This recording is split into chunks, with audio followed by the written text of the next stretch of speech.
पहा विद्यार्थी मित्रांनो, आजपासून आपण इतिहास GS 1चा जो पेपर आहे तर त्याच्यामध्ये आपण सराव पेपर घेणार आहे आणि खास करून UPSCनं मागील काही वर्षांमध्ये जे काही हिस्ट्री GS 1 मध्ये जे काही प्रश्न घेतले तर त्याचं एक्सप्लेनेशन हे मी तुम्हाला देणार आहे आणि सोबतच आपण हे पण पाहणार आहे की त्या प्रकारच्या पेपरमध्ये कशा पद्धतीने आपण उत्तर लिहिणं गरजेचं आहे आणि कोणता कंटेंट जो आहे तर तो कोणता कंटेंट आपल्याला त्यामध्ये उतरवायचा आहे।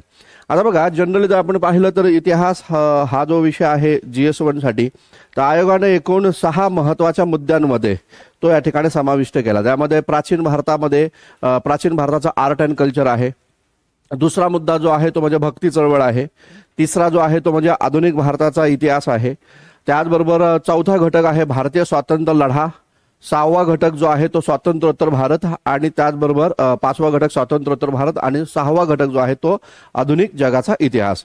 तर अशा प्रकारे 6 आपले सिलेबसचा मुद्दा आहे। तर यातला सर्वात कठीण भाग जो आहे तो म्हणजे भारतातील प्राचीन काळातील आर्ट अँड कल्चर आणि भक्ती मुवमेंट, ज्याच्यामध्ये नोट्स पण उपलब्ध नाहीये आणि हव्या त्या पद्धतीनं तुम्हाला तो प्रश्न कसा लिहायचा ते पण समजत नाही।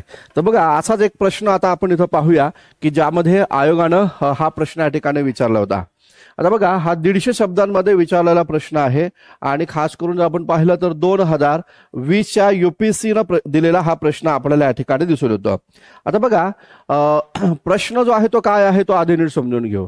जनरली बघा, डिस्क्रिप्टिव्ह पॅटर्न मध्ये होतं काय की आपण घाई गडबडीमध्ये प्रश्न वाचतो आणि घाई गडबडीमध्ये प्रश्न वाचल्यानंतर आपल्याला त्यातला जो मतित अर्थ आहे तो नीट समजत नाहीये आणि म्हणून आधी तर पहिलं काम काय आहे तर तुम्हाला प्रश्न नीट वाचणं गरजेचं आहे आणि प्रश्न तो समजून घ्यावा लागणार आहे। लक्षात घ्या, प्रश्न समजून घ्यायचा, नंतर मग आपण डिसाईड करायचं की यामध्ये आपल्याला काय लिहिलं पाहिजे।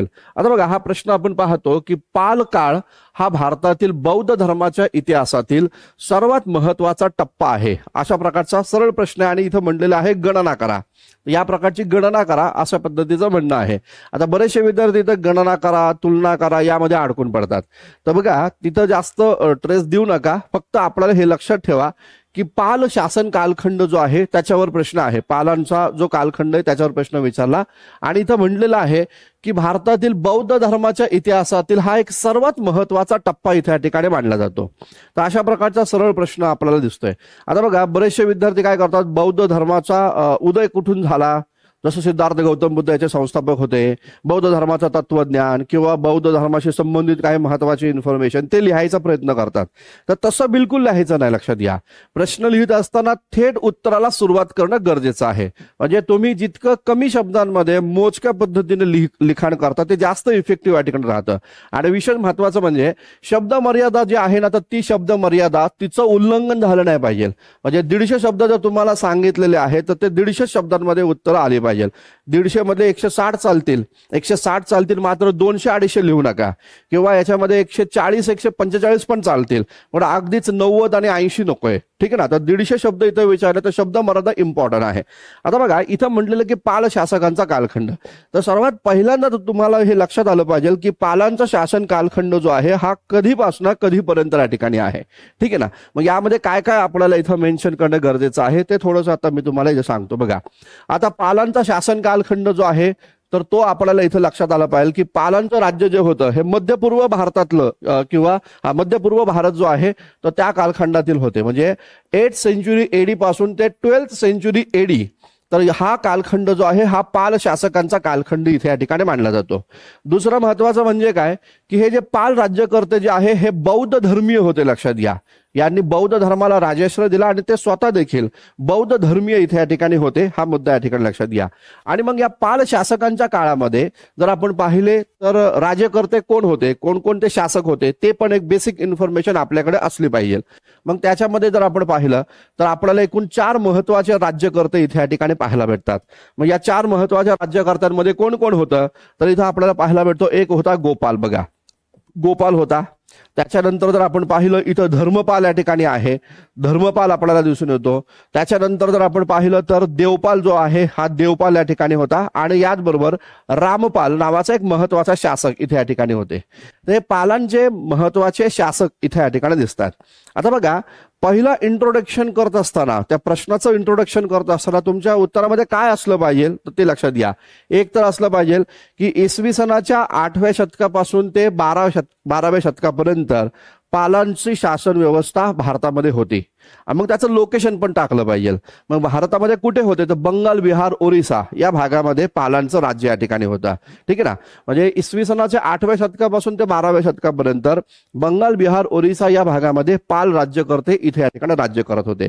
दुसरं सेंटेन्स तुमचं असलं पाहिजे, हे राज्यकर्ते हे बौद्ध धर्मीय होते आणि बौद्ध धर्माला त्यांनी राजश्री या ठिकाणी दिला. हे तुमचं दुसरं सेंटेन्स पाहिजे. आणि त्याच्यामध्ये तुम्हाला हे सांगता आलं पाहिजे की या कालखंडामध्ये बौद्ध धर्माचा उत्कर्ष मोठ्या प्रमाणात झाला किंवा भारत आणि भारताच्या बाहेर बौद्ध धर्म मोठ्या प्रमाणावर विकसित झाला. या 3 सेंटेन्समध्ये तुमचं इंट्रोडक्शन या ठिकाणी संपलं पाहिजे. लक्षात घ्या, इंट्रोडक्शन इतकं म्हणजे इतकं 3 ते 4 शब्द, 3 ते 4 ओळीतच असलं पाहिजे. काही विद्यार्थी पानभर इंट्रोडक्शन लिहितात, अजिबात गरज नाही. लक्षात घ्या, तर पानभर जर इंट्रोडक्शन लिहिलं तर तुमचं तिथं बॅड रिपिटेशन पडतं आणि मग मार्क तुमचे हातचे कमी होतात. आता हे 3 ते 4 ओळींमधलं इंट्रोडक्शन झाल्यानंतर मग त्याच्यानंतर आता तुमचा पहिला आणि दुसरा असे 2 पॅराग्राफ असले पाहिजे की ज्याच्यामध्ये कंटेंट जो आहे, ज्याला आपण म्हणतो उत्तराचा मथळा, तो त्याच्यामध्ये आला पाहिजे. ठीक आहे. आता उत्तराचा मथळा देत असताना आपल्याला काय काय द्यायचं गरजेचं ते लक्षात घ्या. तर तुम्ही सुरुवात करू शकता की एखादा सोर्स देऊ शकता. इतिहासाचं कधी पण उत्तर लिहित असताना, खास करून एन्शंट मिडिवल मध्ये काय करायचं की जो ऐतिहासिक दाखला आहे किंवा ऐतिहासिक सोर्स जर असेल तर त्या ऐतिहासिक सोर्स पासून तुम्हाला सुरुवात करता आली तर ती करायची आहे. मग आता पालांचा ऐतिहासिक सोर्स काय आहे तर एक आहे तो म्हणजे मुंगेर अभिलेख. लक्षात घ्या, मुंगेर अभिलेख जे आहे तर हे मुंगेर अभिलेखातून पाल शासकांची माहिती या ठिकाणी मिळते, एक महत्वाचा मुद्दा.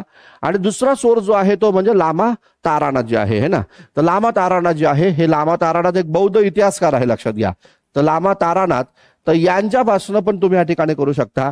मुंगेर अभिलेखाच्या द्वारे पाल शासकांची माहिती मिळते अथवा बौद्ध इतिहासकार लामा तारानाथ यांच्या इतिहास ग्रंथातून पाल शासकांची माहिती आपल्याला मिळते. मग त्यामध्ये तुम्ही असं म्हणा की गोपाल हा पालांचा संस्थापक होता आणि यानं औदुंतपूर या भागामध्ये एक बुद्ध विहार या ठिकाणी बांधलं होतं, या प्रकारची माहिती मिळते.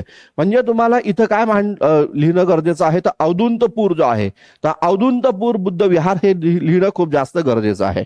मग यामध्ये तुम्हाला या ठिकाणी म्हणा की या गोपालने या ठिकाणी औदुंतपूरमध्ये एक बुद्ध विहार निर्माण केलं आणि नंतरच्या काळामध्ये हे बुद्ध विहार जे आहे एक महत्वाचं विद्या केंद्र देखील या ठिकाणी बनलं, ज्यामध्ये बौद्ध धर्माचं तत्वज्ञान हे या ठिकाणी शिकण्यासाठी आणि ते शिकवण्यासाठी खूप सारे अध्यापक आणि विद्यार्थी इथे या ठिकाणी येत होते. याचबरोबर पाहायला असं मिळतं की हे जे पाल शासक होते यांनी यांच्या काळामध्ये अनेक बुद्ध विहार निर्माण केली आणि तो बुद्ध विहाराचा खर्च भागवण्यासाठी त्यांनी भूमी अनुदान जे आहे हे भूमी अनुदान या ठिकाणी मोठ्या प्रमाणावर दिलं, या प्रकारची माहिती मिळते. भूमी अनुदान या ठिकाणी दिलं आणि म्हणून मग बुद्ध विहारांमध्ये जे बौद्ध तत्वज्ञान आहे तर ते या ठिकाणी चांगल्या पद्धतीनं लोकांपर्यंत पोहोचवायला मदत देखील झाल्याचं दिसतं. त्याचबरोबर दुसरा महत्वाचा मुद्दा तुम्ही लिहू शकता धर्मपालचा. आता धर्मपालनी काय महत्वाची कामगिरी केली तर त्याच्यात 2 महत्वाचे मुद्दे आहेत. बघा, आता बघा या कालखंडामध्ये आपल्याला दिसतं की त्रिदलीय संघर्ष झाला होता आणि कनौज जी होती ही कनौज एक महत्वाची बाजारपेठ या ठिकाणी इथं पाहायला भेटते. बघा, महत्वाची बाजारपेठ होती आणि इथं काय व्हायचं कनौजमध्ये तर कनौजमध्ये अरब स्थानातील लोक इथे या ठिकाणी यायचे आणि तिथे या ठिकाणी आपले घोड्यांची खरेदी विक्री या ठिकाणी करायची, म्हणजे एक महत्वाची बाजारपेठ होती.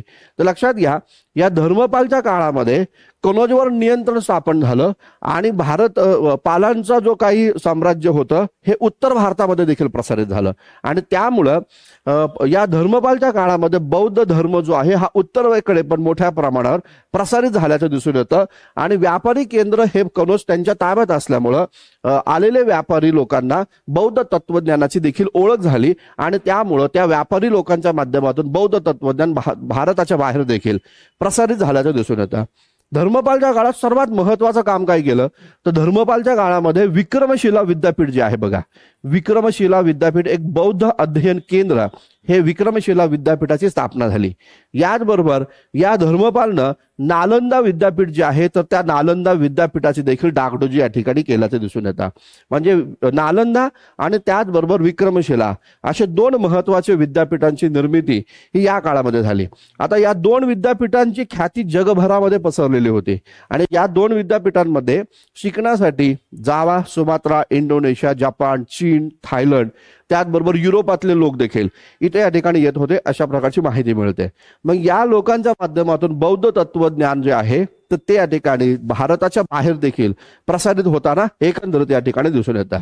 दुसरा महत्वाचा मुद्दा जर आपण पाहिला तर देवपालकडे, तर लक्षात घ्या हा एक महत्वाचा शासक होता ज्याच्याकडे उत्कृष्ट नौसेना देखील होती। मग देवपालने काय केलं बघा, तर देवपाल आपल्याला पाहायला भेटतं की याचे जावा, सुमात्रा, इंडोनेशिया या भागात याचे मोठे मित्रत्वाचे संबंध राहिले। जावा सुमात्राचा जो भाग आहे तिथं शैलेंद्र शासक राज्य करत होते बघा, तर शैलेंद्र शासक जे होते तर त्या शैलेंद्र शासकांसोबत याचे मैत्रीचे संबंध राहिले आणि या देवपालनं अनेक बौद्ध प्रचारक जे होते हे या ठिकाणी शैलेंद्र राज्याकडे, शैलेंद्र शासकांकडे पाठवल्याची माहिती मिळते। मग जावा, सुमात्रा, इंडोनेशियामध्ये बौद्ध धर्म मोठ्या प्रमाणात प्रसारित झाल्याचं एकंदरीत या ठिकाणी दिसतं। आणि बघा आता या संदर्भात एक महत्वाची इन्फॉर्मेशन लक्षात ठेवा की इथं आपल्याला पाहायला भेटतं हे शैलेंद्र शासक जे होते हे शैलेंद्र शासक हे बौद्ध धर्मीय बनले कोणामुळे, तर या पाल शासकांच्यामुळे। कारण या पाल शासकांनी शैलेंद्र शासकांकडे मोठ्या प्रमाणात बौद्ध प्रचारक देखील पाठवल्याचं दिसतं। मग याच शैलेंद्र शासक जे होते त्याच्यामधलं एक महत्वाचं शहर होतं ज्याचं नाव होतं कंबोडिया। तर कंबोडिया जे होतं हे शैलेंद्र शासकांच्या अधिपत्याखाली होतं आणि मग इथं एक नवं मंदिराची निर्मिती या ठिकाणी झाली ज्याला आपण अंकरकोट मंदिर या ठिकाणी म्हणतो। लक्षात घ्या अंकरवाट मंदिर जे आहे हे वास्तविकता हे अंकरवाट मंदिर जे आहे एक बुद्ध विहार आहे आणि हे जगातील सर्वात मोठं बुद्ध विहार हे इसवी सनाच्या 9व्या शतकामध्ये हे या ठिकाणी कंबोडियामध्ये निर्माण करण्यात आल्याचं दिसतं। तर हे शक्य कोणामुळे झालं, तर पाल शासकांमुळे शक्य झालं। कारण देवपालनं इथं धर्मप्रचारासाठी खूप लोक पाठवली होती। शैलेंद्र शासकांनी बौद्ध धर्माचा स्वीकार केला आणि अंकरवाट मंदिराच्या माध्यमातून जगातील सर्वात मोठं बुद्ध विहार त्यांच्या काळामध्ये शैलेंद्र शासकांनी इथं निर्माण केलं। शैलेंद्र शासकांचा एक महत्वाचा या ठिकाणी राजा होता त्याचं नाव होतं बालपुत्र देव। लक्षात घ्या, तर बालपुत्र देव जो आहे हा तुमच्या उत्तरामध्ये आला पाहिजे। तर बालपुत्र देव जो होता तर या बालपुत्र देवने काय केलं बघा, तर बालपुत्र देवनं देवपालला शिष्टमंडळ पाठवलं देवपालकडे सांगितलं की नालंदामध्ये एक बुद्ध विहार निर्माण करायचंय आणि मग या बालपुत्र देवच्या माध्यमातून किंवा बालपुत्र देवनी परवानगी मागितली, देवपालनं इथं नालंदामध्ये एक प्रसिद्ध बुद्ध विहार बांधलं आणि त्याला साधारणतः आपण पाहू शकतो की त्याला 5 गावांचं भूमी अनुदान देखील देवपालनं दिलं होतं या प्रकारची माहिती मिळते। त्यानंतर आहे रामपाल। रामपाल जर आपण पाहिलं तर रामपालच्या दरबारामध्ये संध्याकाळ नदी हा एक बौद्ध तत्वज्ञानी तिथे या ठिकाणी होता आणि ज्यानं रामपाल चरित्र हा ग्रंथ लिहिला। तर हे झालं एका पॅरेग्राफ मध्ये पाल शासकांची आणि त्यांनी बौद्ध धर्माशी संबंधित केलेलं जे कार्य आहे त्याची माहिती आता आपण इथं पहिला पॅरेग्राफ मध्ये या ठिकाणी दिली। आता बघा तुमचा दुसरा पॅराग्राफ जो आहे हा दुसरा पॅराग्राफ असला पाहिजे की या काळामध्ये बौद्ध धर्म जो आहे तर त्या बौद्ध धर्मामध्ये कोणते संप्रदाय निर्माण झाले होते का, तर त्याची इन्फॉर्मेशन देण्यासाठी तुम्हाला इथं दुसरा पॅराग्राफ तुम्हाला इथं द्यायचा आहे। मग पालांच्या काळामध्ये आपल्याला दिसून येतं की या ठिकाणी एक महत्वाचा संप्रदाय बौद्ध धर्मामध्ये निर्माण झाला ज्याचं नाव होतं वज्रयान, है की ना। तर वज्रयान संप्रदाय जो होता हा वज्रयान संप्रदायाची या काळामध्ये निर्मिती या ठिकाणी झाली आणि याच वज्रयान संप्रदायाला पालांनी मोठ्या प्रमाणावर प्रोत्साहित केल्याचं दिसून येतं। मग वज्रयान संप्रदाय जो होता हा कसा होता, तर वज्रयान संप्रदाय आपल्याला पाहायला भेटतो तंत्रमंत्र जो आहे तर त्या तंत्रमंत्र चॅन्टिंग याला प्रोत्साहन देणाऱ्या ठिकाणी होता। मग या वज्रयान संप्रदायामध्ये आपल्याला माहिती आहे तारा नावाची एक महिला बुद्ध आहे बघा, तर तिची पूजा अर्चा इथे या ठिकाणी करायला सुरुवात केली। मग ही जी तारा जी महिला आहे तर असं म्हणलं जातं की सिद्धार्थ गौतम बुद्धांची पत्नी जी आहे यशोधरा तर तीच या ठिकाणी ही तारा आहे। तर तिच्या मूर्त्या वगैरे निर्माण करण्यात आल्या। याचबरोबर बौद्ध धर्माला अतिउच्च शिखरावर नेण्याच्या उद्देशानं पाहायला असं भेटतं या पालांच्याच काळामध्ये या वज्रयान संप्रदायातीलच एक महत्वाचं संकल्पना पुढे आली, त्या संकल्पनेचं नाव होतं मैत्रेय बुद्ध। लक्षात घ्या, तर मैत्रेय बुद्ध ही जी संकल्पना आहे ही वज्रयान संप्रदायानंच पुढे या ठिकाणी नेली आणि ज्यामध्ये गौतम बुद्धांचा पुन्हा या ठिकाणी अवतार किंवा पुन्हा बुद्ध जन्माला येईल या प्रकारची संकल्पना मैत्रेय बुद्ध निर्माण होते आणि त्या संकल्पनेमुळे मोठ्या प्रमाणावर भारतीय आणि भारताच्या बाहेरचे लोक देखील इथे या ठिकाणी बौद्ध धर्माकडे आकर्षित होताना एकंदरीत दिसतं। वास्तविकता जर आपण पाहिलं तर बुद्धानं अवतारवाद वगैरे अमान्य केला, मात्र त्या काळची जी सामाजिक आणि धार्मिक स्थिती होती तर त्या सामाजिक धार्मिक स्थितीला प्रत्युत्तर देण्यासाठी हे मैत्रेय बुद्ध ही संकल्पना वज्रयान संप्रदायातून पुढे आली आणि त्यातून मग पाहायला भेटतं बुद्ध पुन्हा जन्माला या ठिकाणी येईल अशा प्रकारची ती संकल्पना या काळामध्ये निर्माण होताना दिसतं। आणि म्हणून मग तुम्हाला ही एका पॅराग्राफ मध्ये पाल शासकांनी बौद्ध धर्माच्यासाठी केलेलं कार्य आणि दुसरं महत्वाचं बौद्ध धर्मामध्ये निर्माण झालेलं वज्रयान आणि त्या वज्रयान संप्रदायाच्या माध्यमातून तिबेटपर्यंत या ठिकाणी बौद्ध धर्माचा, चीनपर्यंत बौद्ध धर्माचा प्रचार प्रसार कसा झाला हे तुम्हाला तिथे या ठिकाणी सांगायचंय। हे 2 पॅराग्राफ तुमचे मथाळा म्हणून मध्ये तुम्हाला लिहायचे आणि मग शेवटी तुम्ही कन्क्लुजन करताना हे या ठिकाणी म्हणू शकता की पाल शासकांचा कालखंड हा बौद्ध धर्माच्या उत्कर्षाचा कालखंड या ठिकाणी मानला जातो। पाल शासकांचं राजवट जशी समाप्त झाली तशीच बौद्ध धर्माला देखील उतरती काळा लागली। या पद्धतीने तुम्ही तुमचं ओपिनियन एंडिंगला मांडू शकता, पण ते ओपिनियन मांडत असताना ऐतिहासिक दाखले देऊनच ते ओपिनियन मांडलं पाहिजे हे लक्षात घ्या। अशा पद्धतीनं हा पाल शासकांचा काळामध्ये बौद्ध धर्म जो आहे हा बौद्ध धर्माच्या इतिहासातील सर्वात महत्त्वाचा टप्पा कसा घडला गेला त्याबद्दल तुम्हाला इथे या ठिकाणी सांगितलं। लिहिता येईल, उद्याच लिहून मला पाठवायचंय। ठीक आहे, थांबू आपण। धन्यवाद।